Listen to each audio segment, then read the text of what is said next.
Saya setuju dengan ucapan ya pengamat politik Saudara Yunanto Wijaya, dan saya juga sangat tertarik dengan ucapan-ucapannya.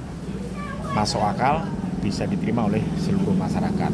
Ya, apa yang dikomentari terhadap statement yang disampaikan oleh Saudara Kuduri. Dengarkan baik-baik ya. Luar biasa. Pengamat politik kita Yunanto Wijaya. Salam cerdas, salam waras. Merdeka, merdeka, merdeka.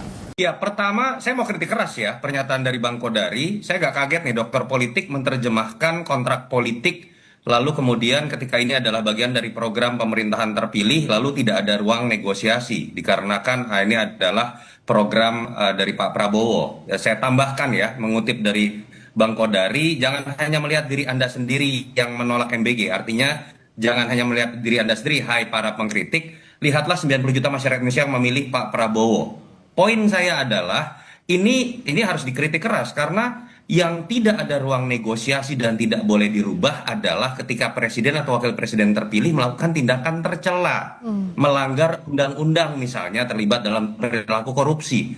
Tetapi kemudian menafsirkan janji kampanye politiknya untuk hal yang lebih baik, itu adalah hal yang lumrah. Saya nggak ngerti Bang Kodari ini menggunakan teori politik seperti apa. Sebagai mantan seorang pengamat politik, dokter ilmu politik, dan yang paling penting sebenarnya kan adalah kalau kita bedah lebih dalam pun, yang terpenting kan adalah kalau kita bicara turunan visi, misi, program prioritas, quick win. MBG ini ada di level quick win.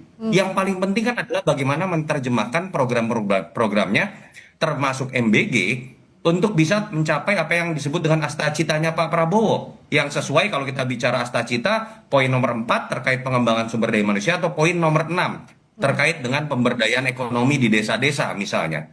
Di luar itu, semuanya bisa dinegosiasikan atau dikritik. Dan jangan sampai Bang Kodari mewakili istana seakan-akan mengatakan yang punya hak itu hanya 90 juta dari pemilih Prabowo. Sisanya 42% nggak punya hak. Tidak. Siapapun itu